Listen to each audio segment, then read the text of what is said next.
बिस्मिल्लाहिर्रहमानिर्रहीम, अस्सलाम वालेकुम। दो बहुत बड़ी हेडलाइंस इस वक्त तमाम बड़े टीवी चैनल्स पर चल रही हैं और वो है शाह महमूद कुरैशी की MQM के वफ्द से मुलाकात। और आप देखिए कि इस मुलाकात की जो तस्वीर, जो वीडियो सामने आ रही हैं, उनसे बहुत कुछ पता चल रहा है। अब क्या हुआ कि MQM मिली, यानी MQM का वफ्द जरदारी साहब से मिला और उसके बाद फिर अब वो हुकूमत से क्यों मिल रहा है। यानी आप देखिए कि शाह महमूद कुरैशी से मिलना और उसके बाद शाह महमूद कुरैशी का ये कहना कि मैंने वज़ीर-ए-आज़म पाकिस्तान का अहम पैगाम MQM को पहुंचा दिया है। अब MQM क्यों मिल रही है अब भी हुकूमत से? इसमें फ़रूक नसीम साहब भी थे जो अभी भी वज़ीर कानून हैं और लोग कह रहे थे कहाँ गायब हैं, वो कहाँ गायब हैं। तो जनाब लीजिए, वो सामने आ गए। अब MQM क्यों खुश नहीं है पाकिस्तान पीपल्स पार्टी से, और पाकिस्तान पीपल्स पार्टी क्यों खुश नहीं कर पा रही MQM को? ये सारी बात जुड़ती है काफ लीग से। आप हैरान होंगे कि काफ लीग का इस सब से क्या ताल्लुक है, बल्कि नून लीग का इस सब से क्या ताल्लुक है। असल गेम तो बननी है MQM और पाकिस्तान पीपल्स पार्टी में। MQM को जो चाहिए वो तो सिर्फ और सिर्फ पीपल्स पार्टी दे सकती है, सूबाई हुकूमत दे सकती है। उनको इख्तियारात चाहिए, बल्दियाती इख्तियारात चाहिए उनको, और मराद चाहिए उनको, सिंध में, सूबा सिंध में वजारतें चाहिए और बहुत कुछ चाहिए। तो वो सिंध में हुकूमत तो पाकिस्तान पीपल्स पार्टी की है। विफाक तो पहले ही जो उनके पास विफाकी तौर पर वजारतें हैं वही होंगी, और क्या हो सकता है। उनको चाहिए कि वो कराची और शहरी इलाके जो हैं सिंध के, वहां पर उनको कुछ कंट्रोल हासिल हो सके। लेकिन पीपल्स पार्टी क्यों नहीं मान रही? उसकी वजह है वो डील जो नून लीग नहीं मान रही। मैं आपको सारी तफसील बताता हूं। ARY पर खबर चली और यह मैं काफी अरसा पहले इस चीज का आपसे इजहार कर चुका था। ARY ने यह खबर अब चलाई है और शायद इस वक्त भी अगर आप देखें तो उनकी हेडलाइंस में शामिल होगी कि मरियम नवाज ने और नवाज शरीफ ने एक दफा फिर वाज़ेह तौर पर कह दिया है कि किसी भी सूरत में हम परवेज इलाही को वज़ीर आला नहीं बनाएंगे। साफ वाज़ेह दो टोक इनकार कर दिया है परवेज इलाही को वज़ीर आला बनाने से किसी तरह के भी सेटअप में। अब इसके बाद आप ये देखिए कि एक और बात काबिल गौर है। कितने दिन हो गए काफ लीग बिल्कुल मंजर से गायब है, कोई मुलाकात नहीं। काफ लीग की आप मुझे दिखाइए, पीपल्स पार्टी से कोई मुलाकात पिछले कुछ दिनों में। MQM से तो हो रही हैं, बातें चल रही हैं, लेकिन एक दौर में काफ लीग बड़ी इन हो गई थी, हर कोई उनसे मुलाकात कर रहा है। अब कहां है काफ लीग? कोई मौलाना से मुलाकात कहीं है? कोई नून लीग से मुलाकात, पीपल्स पार्टी से कहीं भी काफ लीग नहीं है। अब तो ये खबरें आ रही हैं कि मुनीस इलाही साहब भी वापस आ रहे हैं, कराची से भी जनाब पहुंचा जा रहा है, क्योंकि अब मुलाकात है शाह महमूद कुरैशी की। शाह महमूद कुरैशी जा रहे हैं काफ लीग से मिलने। अब ये तो नहीं होगा कि चौधरी जो है ना इनकार कर दें या उन्होंने ऐसे ऐलान कर दिया है वो जाएं और मिले ना। तो कोई बातें तो तय हुई हैं कि काफ लीग की तरफ जाया जा रहा है।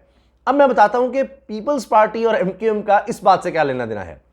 ये बात सब जानते हैं, और अगर नहीं यकीन आता तो आप परवेज इलाही साहब के इंटरव्यूज़ देख लें जो उन्होंने दिए हैं, और बाकी भी इंटरव्यूज़ में बात की होगी, लेकिन अगर मैं गलत नहीं हूं तो जो उन्होंने मेहर अब्बासी साहिबा को जो इंटरव्यू दिया है उसको देखिए। उसमें उन्होंने कहा है, परवेज इलाही साहब ने वाज़ेह तौर पर कहा है, जिस इंटरव्यू का बड़ा चर्चा भी हुआ था, कि जरदारी साहब बात के पक्के हैं। जरदारी साहब ने यह गारंटी दी हुई है, जरदारी साहब ने कहा है कि हम इनके साथ तब चलेंगे जब यह आपको अकोमोडेट करेंगे, यानी नून लीग। शर्त यह है अगर आप नहीं तो हम नहीं। ये जरदारी साहब ने वाज़ेह तौर पर परवेज इलाही को यकीन दिलाया हुआ है कि आप होंगे, यानी जो कमिटमेंट है वज़ीर आला की, वज़ारत आला की है। अगर आप होंगे, वज़ीर आला आपको ये बनाएंगे तो हम अदब इत्तेमाद में चलेंगे, वरना हम नहीं होंगे। इसीलिए कहा जा रहा है, इस वक्त चैनल्स कह रहे हैं कि जनाब ये तो जरदारी साहब अदब इत्तेमाद से निकल रहे हैं। और ये वो वजह है जिसकी वजह से आप देखिए कि जरदारी साहब शहबाज शरीफ या के साथ उस तरह नजर नहीं आ रहे, या नवाज शरीफ से अब उस तरह बातचीत नहीं कर रहे, या मौलाना साहब से उस तरह मीटिंग्स उस तरह की नहीं कर रहे। क्योंकि ये बात आप जानते हैं, आप रिकॉर्ड निकाल के देखने में खुद से नहीं कह रहा कि जरदारी साहब मिले मौलाना से गालिबन उनके घर जाकर, मीटिंग कंफर्म है, और इन्होंने हंगामी तौर पर जाकर कहा कि देखिए ये कमिटमेंट से फिर रहे हैं, मैंने सारी गेम बनाई है और मैंने इसी शर्त पे बनाई थी, अब ये भाग रहे हैं, ये फिर शरीफ बरादरान, और ये देखने क्या हो रहा है। और शहबाज शरीफ भी फिर वहां है, लेकिन जरदारी साहब इतने नाराज थे, वो कह रहे थे कि चौधरी मेरे गले को पड़ रहे हैं, वो इतने सख्त गुस्से में है कि आपने हमें एक्सपोज करवा दिया, इतनी हमारी बेइज्जती करवा दी और अभी तक चीजें आपने तय नहीं की, ये बहुत गलत है। तो जरदारी साहब शहबाज शरीफ से मिले बगैर चले गए। शहबाज शरीफ आ रहे थे वहां पर, लेकिन जरदारी साहब को पता था, और जैसे ही वो पहुंचे जरदारी साहब पहले निकल गए और मौलाना से फिर शहबाज शरीफ ने अलग मुलाकात की। तो परवेज इलाही को और क्या चाहिए? स्पीकरशिप उनके पास पहले है, 5 उनके बंदे हैं और 2 विफाकी वजीर हैं, एक उनके बेटे हैं। तारिक बशीर चीमा साहब हैं, वो भी वफाकी वजीर हैं, मुनीस इलाही साहब भी वफाकी वजीर हैं। यहाँ पर आप देखिए पंजाब में उनको स्पीकरशिप भी मिली हुई है, वजारतें भी मिली हुई हैं, और क्या इससे बढ़कर तो वजारत ले। अच्छा, अगर यही चीजें देनी है तो फिर तो वो भी बेहतर है, सारा सेटअप करके, और क्या जिलों में उनको कंट्रोल दिया हुआ है, इल्हाक उनको दिया हुआ है, और क्या चाहिए। कोशिशें हो रही हैं उनको मनाने की, परवेज इलाही को, कि जनाब हम मना लेंगे, हम मना लेंगे। कुछ लोग बीच में पड़े हुए हैं कि जी नून लीग से कह रहे हैं कि अच्छा हम जो आप दे रहे हैं उसी पर हम गुजारा कर लेंगे, इसी पर हम उनको मना लेते हैं। मुनीस इलाही परवेज इलाही क्यों मानेंगे? मुनीस इलाही भी नौजवान है, वो निस्बतन समझते हैं कि नेक्स्ट जनरेशन या जो नौजवान जनरेशन है उसमें ये अपील ज्यादा है तरीके इंसाफ की, पुराना बैगेज छोड़े। और पहले कितनी दफा धोखा हो चुका है। फवाद चौधरी भी कहते हैं क्यों जाएगी काफिली कितने धोखे खाने के बाद, जिस तरह एमक्यूएम क्यों जाएगी पाकिस्तान पीपल्स पार्टी के साथ इतने धोखे खाने के बाद। तो ये इस वक्त सूरत हाल है, क्योंकि नून लीग कमिटमेंट से फिर रही है, या कमिटमेंट उस तरह उन्होंने की नहीं। उनका जी इमरान खान को तो निकालो, फिर देखेंगे। आप निकाले तो सही, इसको तो निकालें। आप जितने लीडर हैं उनकी स्टेटमेंट देख लें, शाहिद खान अब्बासी से लेकर एहसन इकबाल, जितने लीडर हैं उनका जी 5 जमात की पार्टियों को वजारत आला ये हो ही नहीं सकता। अभी तो बात ही नहीं हुई, पंजाब की तो बात ही नहीं है, पंजाब की तो बात ही नहीं है। ये वो सारे कहते हैं नहीं जी जब होगा पहले इमरान खान को निकालेंगे फिर बात करेंगे। फिर क्यों बात करेंगे? फिर बात होती तो एमक्यूएम लिख कर देती। एमक्यूएम ने लिख कर अपने मुतालबात दिए हैं, और उन्होंने कहा है, अभी भी खालिद मकबूल सिद्दीकी साहब ने कहा है कि ना कोई मुआहदा हुआ पीपल्स पार्टी के साथ, ना कोई इत्तेहाद हुआ है। उन्होंने कहा था जी हम आपकी बातें सुनते हैं, तो हम सुनाने के लिए गए, हमने लिख कर दे दिया। क्या अब तक कोई जवाब आया है? उन्होंने तहरीरी तौर पर हर चीज मांगी है। तो अगरचे जरदारी साहब फिर भी फिर सकते हैं, लेकिन वो भी फिर भी तहरीरी तौर पर क्यों नहीं दे रहे? क्योंकि नून लीग नहीं आ रही। नून लीग को लगता है कि हम तो बड़े फारिग हो जाएंगे, जबकि जरदारी साहब मुझे समझा रहे हैं भाई पहले भी तो काफिली का दौर था, तुम आए सब कुछ टेक ओवर कर लिया, तो क्या फर्क पड़ता है, दे दो। वो बात और थी, तब परवेज मुशर्रफ का दौर था। वो अब इतनी बेइज्जती नहीं बर्दाश्त करते। पहले उन्होंने सारे लोटों को एडजस्ट करने का कहा है। खुद हमजा शहबाज की स्टेटमेंट आ चुकी है कि जी सारे लोटे जितने भी ज़मीर फरोश और ये सारे हैं, उन्होंने कहा जी ये जितने मुनहरिफ अरकाइन हैं, जो भी हुआ सुप्रीम कोर्ट से, हम इनको टिकट देंगे। हमजा शहबाज की स्टेटमेंट है, इनको भी हम एडजस्ट करें और काफिली को भी हम करें। भाई वाह। और वो समझते हैं कि जरदारी साहब को भी पता है, उनको पता है कि आगे जाकर मुकाबला, वो पंजाब में जब तक जरदारी साहब इन नहीं होते वो कैसे विफाक में जा सकते हैं। सारी उम्र वो सिंध में रहना चाहेंगे, वो अपने बेटे को प्राइम मिनिस्टर बनाना चाहते हैं, वो नारे लगवाते हैं वजीर आजम बिलावल, वजीर आजम बिलावल। तो वो कहां तक पहुंचेंगे? पंजाब से कुछ सीटें तो लेंगे।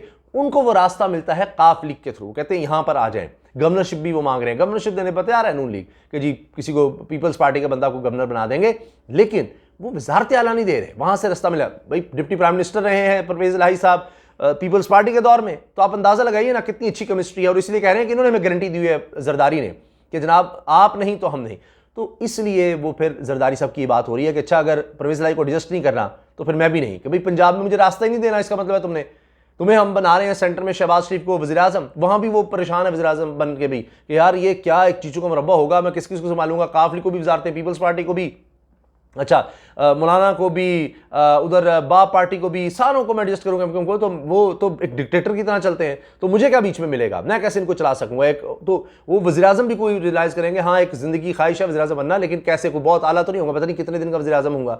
तो इतना कुछ उन्होंने उठाना है, तो इसलिए वो परवेज इलाही को नहीं साथ चलाना चाह रहे, और उसकी वजह से फिर जरदारी साहब भी पीछे हट रहे हैं। और सुनिए बाबर अवान साहब जनाब ये कह रहे हैं कि पहला सरप्राइज़ हमने दे दिया है कि ये एहतजाज, इन्होंने कहा था ये कर देंगे वो कर देंगे, उसके बाद बाहर आके कह रहे थे शहबाज शरीफ साहब, उन्होंने तो मेरा शक्ल तक नहीं देखी, मेरी बात क्या सुननी थी। शहबाज शरीफ साहब कह रहे हैं इन्होंने तो कहा था हम धरना देंगे, ये करेंगे वो करेंगे, अर्जन हो गया। अब 28 को पीर को भी ये कहा जा रहा है कि अगला सरप्राइज अब पीर के दिन मिलेगा। ये बाबर अवान साहब ने कहा कि हम इनको सरप्राइज रोजाना देते रहेंगे। अभी लगता है 28 को भी कोई बात नहीं बनेगी, तरीके अदम इत्तेमाद की वजह से इमरान खान 28 तक भी कहीं नहीं जा रहे। और फिर दिलचस्प बात मैं देख रहा था कि अपने ही वर्कर्स को बुला के वहां खाना खिलाया जा रहा है। हमजा शहबाज और मरियम साहबा खुद ही अपने ही लोगों को बुला कर तकरीरें कर रहे हैं। मतलब चंद एक वर्कर और एक जगह पर, मतलब पार्क में ग्राउंड छोटी सी जो उनके ऑफिस की है, वहीं पर जनाब तकरीरें हो रही हैं, ये कर देंगे वो कर देंगे, हम निकल रहे हैं फलां। इमरान खान जनाब वो बड़े बड़े जलसे कर रहे हैं, बड़े बड़े जलसे कर रहे हैं। तो ये तो इस वक्त सूरत हाल है। तो अब जरदारी साहब जो कमिटमेंट्स कर चुके हैं या जिस तरह की पॉलिटिक्स कर रहे हैं, असल में उसका फायदा पहुंच रहा है इमरान खान को, वरना अब तक इत्तेहादी आगे होते, ये शराइत ना होती। तो ना वो एमक्यूएम की मान रहे हैं इस वजह से कि भाई वहां नून लीग नहीं मानी तो मैं क्यों मानूं। दूसरा उन्हीं की कमिटमेंट जो उन्होंने की हुई थी परवेज इलाही से, वही रस्ते में आ रही है वो कमिटमेंट ही। इसलिए एक तरह से आप देखिए कि जरदारी साहब की कमिटमेंट्स या उनकी पॉलिटिक्स जो है वो इमरान खान को फायदा दे रही है। और इसलिए अदम एतमाद एक बड़ी रीज़न यह है कि वो बॉडी लैंग्वेज आप देखें, वो एक कोई स्ट्रेटजी आज नहीं नजर आई। जितने भी आप सुन लें, जितने भी एनालिस्ट हैं, वो सब कह रहे हैं कि ये जो तहरीक अदम एतमाद आई है जुम्मे के दिन, इसमें कोई स्ट्रेटजी इनकी नज़र नहीं आई, कोई स्ट्रेटजी नज़र नहीं आई। तो इत्तेहादी भी उस तरह नज़र नहीं आ रहे। तो लिहाजा इस वक्त भी लग रहा है कि इत्तेहादियों के पास और ऑप्शन नहीं है, वो उसी तरफ जा रहे हैं। मुलाकातें किनसे कर रहे हैं? PTI से कर रहे हैं, चाहे MQM हो। और MQM फ़रूक नसीम साहब, आप सोचिए ना, फ़रूक नसीम उनका सबसे बड़ा दिमाग MQM का, तो वो अगरचे कह देते हैं जी ये हमारी वजारत नहीं है, लेकिन फ़रूक नसीम साहब अभी पार्टी डिसिप्लिन की वजह से उस तरह कहते हैं लोग नज़र नहीं आ रहे फ़लाँ, क्योंकि वो भी इत्तेहादियों में, मगर उन्होंने जितने कवानीन उन्होंने बनाए, चाहे नैब, इलेक्शन कमीशन, फ़लाँ फ़लाँ जो भी था, भाई वही बनाने वाला आगे चला जाएगा जी मेरे कवानीन को अंडू कर दो और मैं तुम्हारा साथ दूंगा। कोई मुमकिन है ऐसे कि जनाब वो उधर जाएंगे और कहेंगे हाँ ये सारा कुछ है, ये सारा कुछ मलिया मेट कर दो, फारे कर दो, और मैंने वज़ीर कानून था, मैंने जो बनाए ना सारे गलत बनाए हैं और मैं आपके साथ अब आ रहा हूँ, सारा कर रहा हूँ। तो MQM का सबसे अहम आदमी एक तरह से वो है, और वो किस तरह जाएगा, तो फैसिलिटेट तो वही कर रहे हैं और वो पहले ही बता देंगे कि सूरत हाल किस तरफ जाती है। ताज़ा तरीन सूरत हाल है मैंने आपको बता दी है कि जरदारी साहब का फैक्टर बहुत आम है। उनकी कमिटमेंट्स या उन्होंने जो फार्मूला दिया हुआ है वो भी इतने कच्चे नहीं है कि भाई नून लीग कुछ ना दे और MQM को सब कुछ दे दें। वाह, ऐसे थोड़ी है जिनकी नून लीग गारंटर है। दोनों तरफ इस तरह से बात नहीं बन रही, और वही जो जरदारी साहब बड़े फार्मूले बनाने वाले हैं, एक जरदारी सब पे भारी, उन्होंने जो भारी भरकम फार्मूला बनाया हुआ है वही नहीं उठाया जा रहा और उसका फ़ायदा कप्तान को हो रहा है। इजाज़त दीजिए, अल्लाह हाफिज़। पाकिस्तान जिंदाबाद।